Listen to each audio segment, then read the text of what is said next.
I pledge allegiance to the flag of the United States of America and to the republic for which it stands, one nation under God, indivisible, with liberty and justice for all.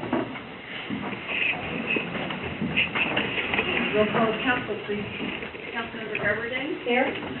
Councilmember Jones? Aye. Councilmember Cave? Here. Councilmember Olivera? Here. Councilmember Putnam? Here. Councilmember Steiger? Here. Councilmember Walker is absent. Make a motion to receive Councilmember Walker. Second. All those in favor signify by saying aye. Aye. Opposed? Motion carries. Are there any additions or changes to tonight's agenda?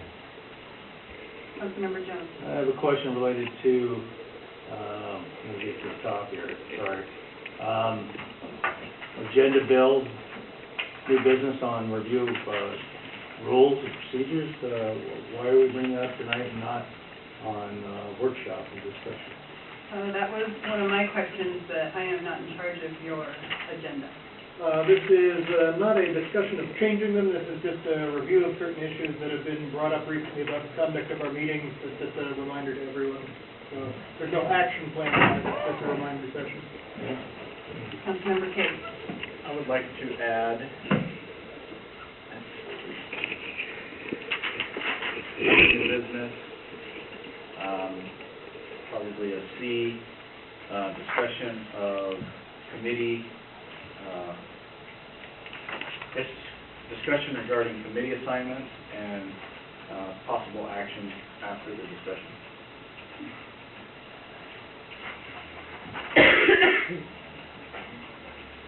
Any other changes or additions to tonight's agenda? Seeing none, those in favor of the agenda as amended signify by saying aye. Aye. Opposed? Motion carries. All right, next we'll move on to our public hearing regarding the 2015 budget. I will now turn this over to our city administrator. We had a hearing a couple weeks ago. Can everybody see this okay? Or would you like the lights off? I can see it. Great, thank you. Okay. Thanks, Richard, sorry. Anyway, and let me know if I don't speak loud enough because I can yell too. But we had a meeting on the revenues and the significant projects or items in the 2015 budget. It was the proposed preliminary, and now we're looking at the preliminary budget, which is the next step to completing the final budget for 2015, which we're anticipating will come before council on December 1st. So I put together a PowerPoint presentation just highlighting some of the important aspects of the city, and just to give you an idea of what we're looking at in the budget process, and hopefully to help you with any questions you might have this evening towards this hearing. This is really the first full hearing for the budget for 2015, and then we'll have one more hearing, and it'll be on December 1st. And that'll be the night we bring the final budget to council for workshop. Okay, so let's move along. Okay. Right over there? Okay. So the agenda basically is a preliminary budget overview of the general fund, special revenue funds, which is really the street fund and the tourism fund, capital project funds, enterprise funds, which includes all the utility operations and capital, agency funds, which I'm really not going to highlight too much tonight. There's really nothing going on with them. That's where we get deposits for permits and things like that. Capital equipment purchases, 2015 staffing, and then any questions or suggestions from the council and of course the public. Okay, this is the proposed fund balance changes for 2015. I don't know if you can see that one up. The first column is all the funds and the numbers of the funds. And then we have the beginning fund balance. Now this picture has changed from prior years because what we've done is we've taken some of the small funds, which are included the two parks funds, the criminal justice fund, and a couple other small funds that, like the senior fund and the youth fund, and roll them into the general fund. That's what we do every audit anyway, and every annual report. and they're really not technically funds, they're more like departments. So we've rolled them into the general fund, and anybody wants to see a report on those, we have the capability of printing out a separate report that shows the revenues that are tied to these activities and the expenditures. That's all in the general fund now, so you see the beginning balance is up to almost 1.6 million, 1,578,778. And then you have the revenue column, which shows what we're projecting in revenues for 2015, and then expenses, and then the end balance. Now, the highlighted ones in yellow are the ones where right now I'm projecting expenses will exceed revenues. We're still working on hopefully not having that be the case. Some of those it doesn't really impact so much, such as the Water Capital Improvement Fund, the Sewer Cumulative Fund, and the Stormwater Fund, because they have significant beginning balances, but we still want to balance those out, and we're looking into how we can do that. And I'll get into that as we go into the presentation. So we're going to do it. If not any questions, I'm just going to keep moving, and then we'll have questions here later. Okay. Here's the citywide revenue projections. That big one is the general fund. And then the one in brown is sewer. Stormwater is the one 9% up in the blue. And then the other tan is water. And streets is about 2%. That just breaks down the major funds and the revenues of the city. And we have citywide expenditures. Again, the general fund is most significant, and that's at 52%. It's really small. And then we have, so that's the majority of the city, and then it's broken down. Sewer is next, and then water, stormwater, and streets. Okay, and I'm not including the capital funds in here, obviously, because they're pretty much, there's a small matching to the grant. I'm just doing the utility funds and the general fund and the streets. Okay, general fund revenue sources. We did talk about this at length in our last meeting and PowerPoint presentation, but I wanted to run this by one more time.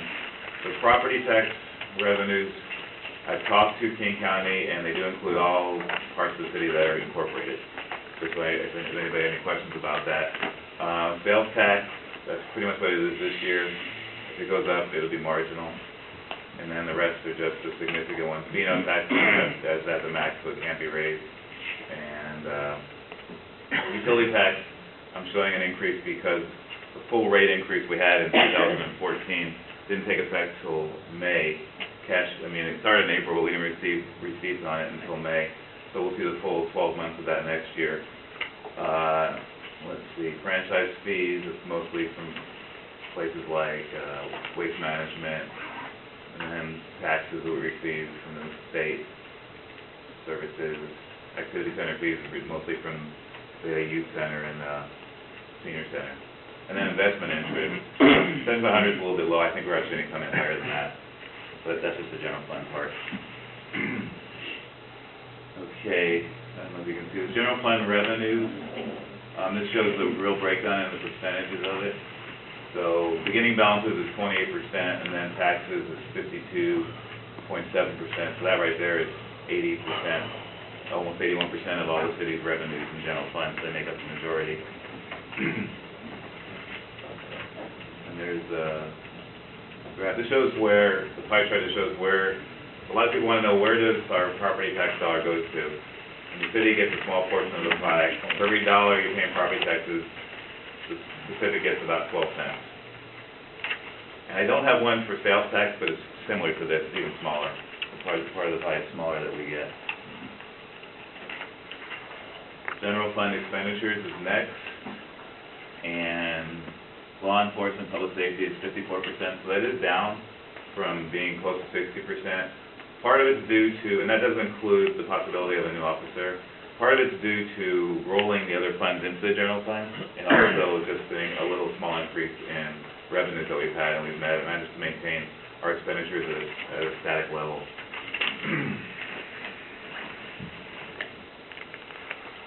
Okay, this is the numbers that back up that slide. Okay, then the next one is special revenue funds. This is streets. I focus on streets because we don't have very much activity in tourism.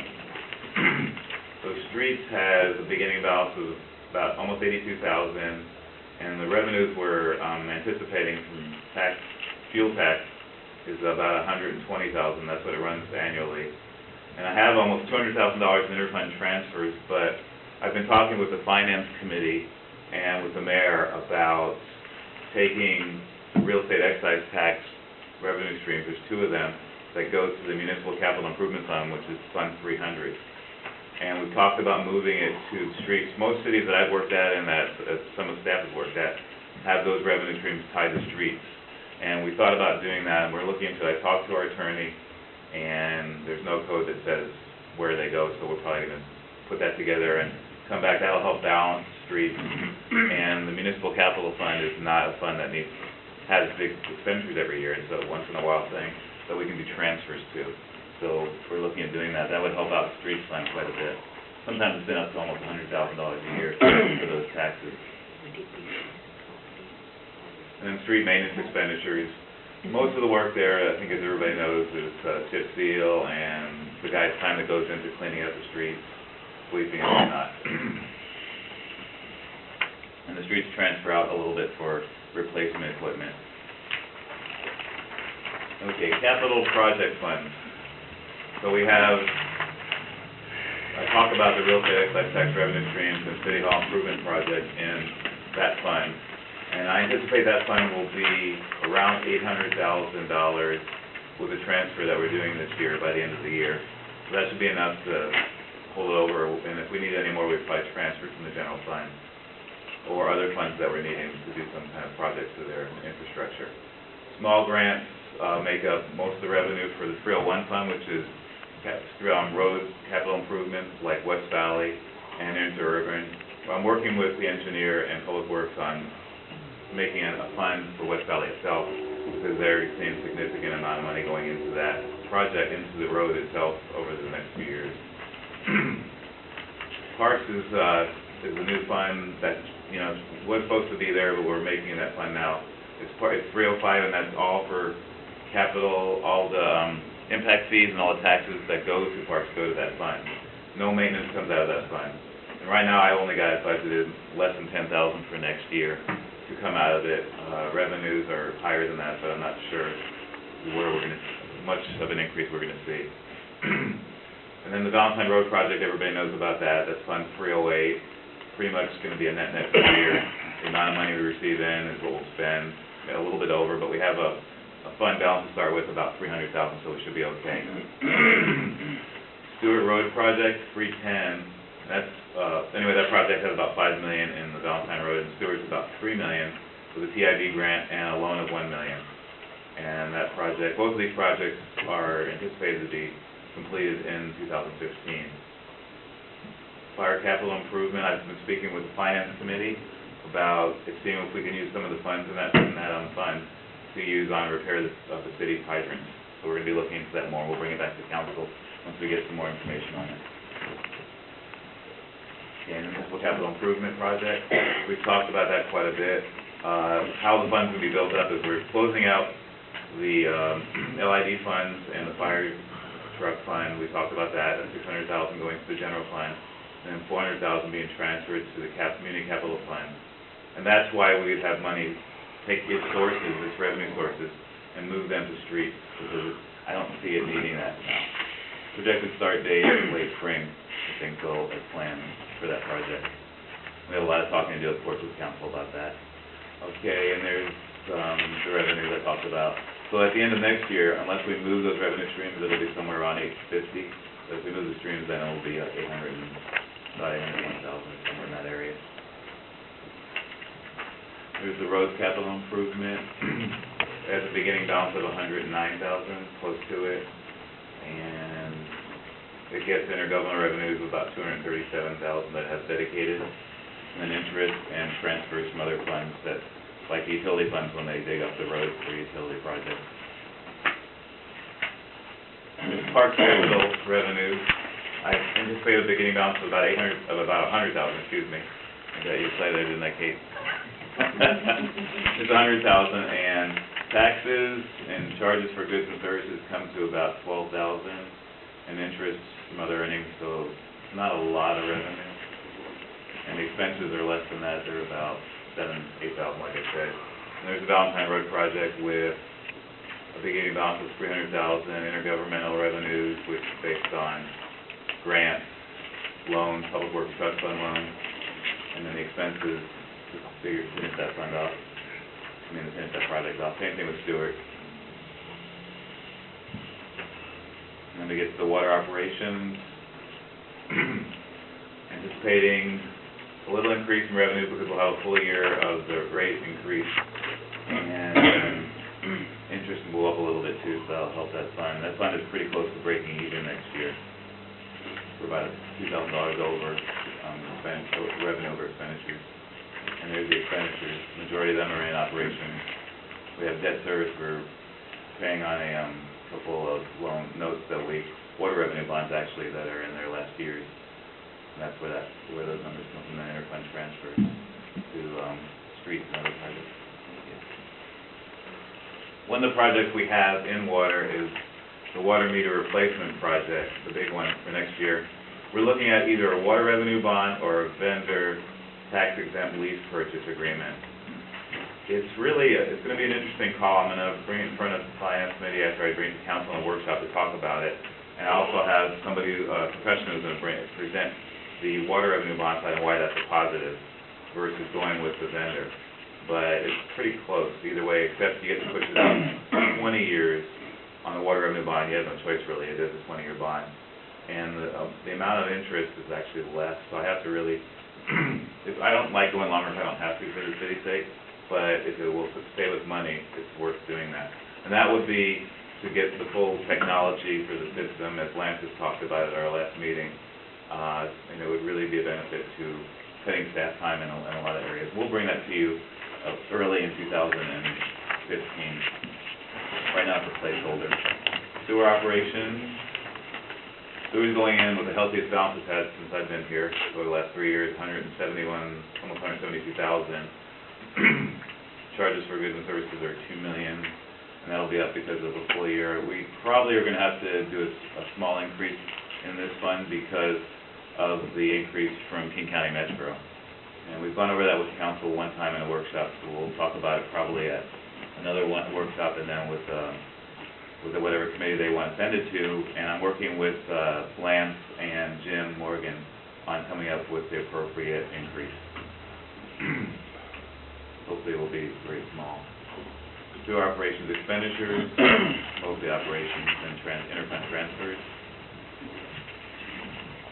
And there's the sewer rate increase. So this is Metro's increase. In 2014 it was $39.79. In 2015 it's going to be $42.03. And the increase is 5.63%. They've been doing this every year for quite a while.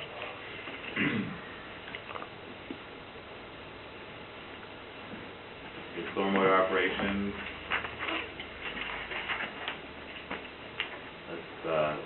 There's a little bit, I'm looking at this fund as far as the expenditures. It's a little higher than I'd like, and I want to look and see. Part of it is debt service, and they're almost completely done paying for a project that was done years ago. And hopefully, actually with some land purchase, I think it's called Audio. And so we're almost, I think this is last year paid off. So that should help. Or it might be next year, that's probably what's in there. But I'm looking to see how we can balance that fund. Okay, capital equipment purchases, the significant ones are, well, the police would like some more tasers to remove all the ones that are outdated or older. And then, of course, a couple of patrol cars to replace in the replacement equipment schedule. And a new one that we do hire the new officer. And then Lance has talked to us about fleet and equipment replacement, 2 vehicles, 2 pickup trucks, $100,000 for those. And then a few trailer replacement and underground utility line locator. And upgrade document map flyer to include scanner function. Some of these purchases are going to come out of the equipment replacement fund for utilities, $499, and then we might look at capital purchase for both them and police vehicles. And I'll let the council know which one works better for the city. Because we do want to build up the equipment replacement funds, both of them. Both the general fund one, which is number 98, and then the $499 utility fund Otherwise, if we keep making these big purchases, we'll never have enough, and we'll keep doing it. So it might be a good idea to go with the capital leases now, build the fund up, and then pay off more equipment down the road fully. That's kind of where I want to go, but it's going to take some balancing, but we can get there. I'm confident with good staff help we can.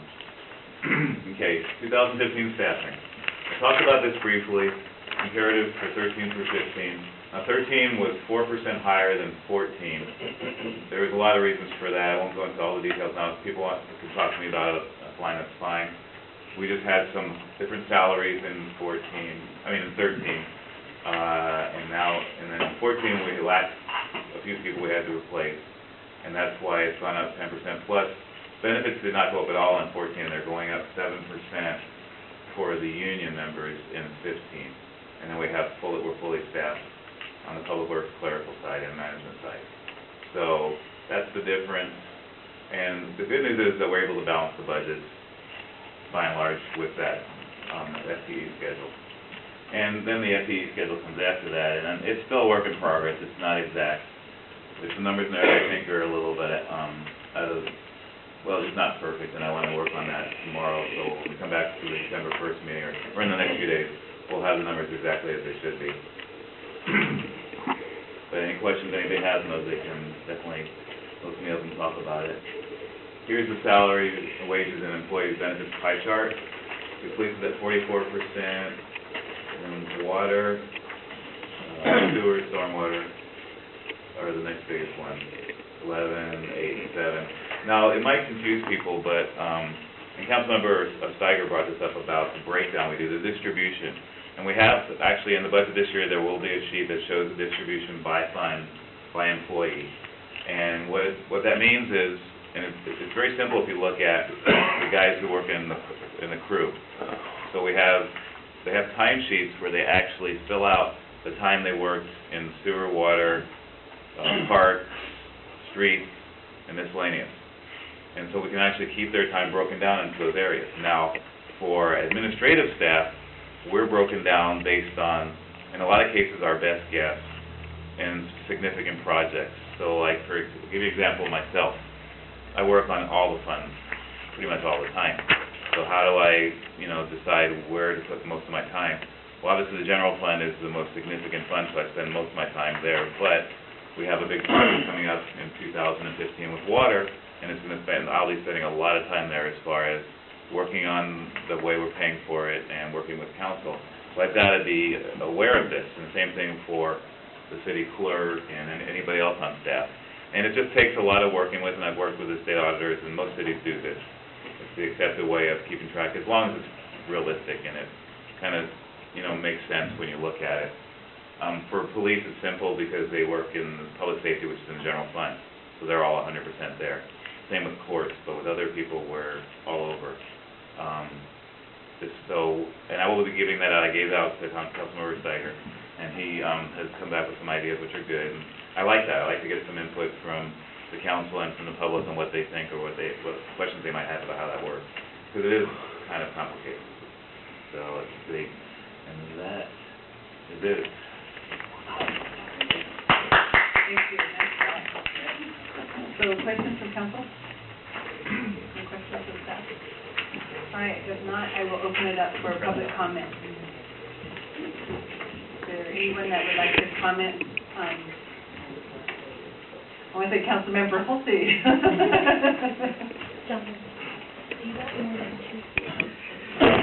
Former council member. What I would like to urge